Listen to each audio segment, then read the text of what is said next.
the idea of a high-level delegation, I support it. But I also support immediate ceasefire and disengagement of forces. There should be no renewed fighting in that town.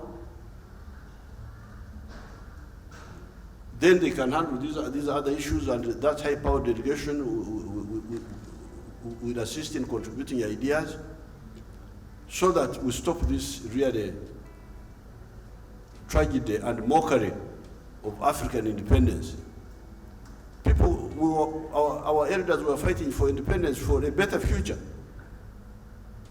not for endless mishandling of the people's affairs. I really condemned all this misuse of force in a situation which needs dialogue.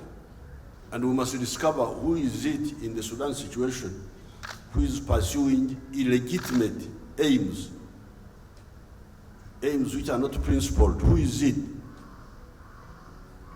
We can't just go on papering over issues when people are dying. These wars don't only kill people, but they also kill the future of the people. Somebody has built up a small business in Khartoum or Kampala or what, then you start a war. What happens to his business? Are you going to compensate him? Or they will now go to start afresh when they had already built up some capacity? And then the fourth point is what I asked General Burhan when he came here. But when will you have elections? Because really that is the medicine for political issues. The country does not belong to the Sudan army, does not belong to this rapid something. It belongs to the people of Sudan. They are there. I don't know how many they are now, 40 something. If you have got a political dispute, why don't you ask them to help you resolve? Because this is their country. I thank the Executive Secretary for calling this emergency meeting of the IGAD heads of state. When I last visited Khartoum, and in all the other meetings before, Naivasha and so on, I always told the Sudanese about the dangers of ideological and strategic mistakes. We used to discuss with the General Bashir the dangers of encouraging the ideology and the politics of identity, of tribes, identity of race, Arabs, Africans, identity of religion, Muslim, Christian. And I used to tell General Bashir that this is very dangerous for that country. And indeed, eventually the country broke up into north and south.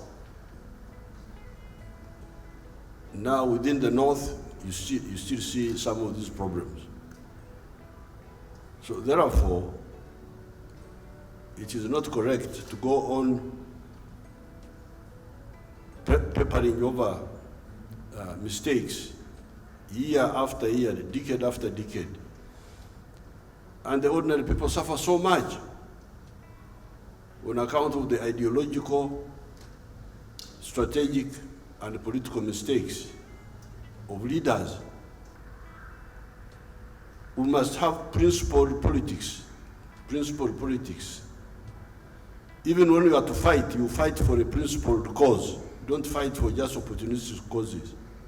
I support the proposal of His Excellency Ruto that if we have the numbers now, we call for an extraordinary summit, even if it is on virtual like now, so that we resolve the issue of the leadership. I totally agree with that.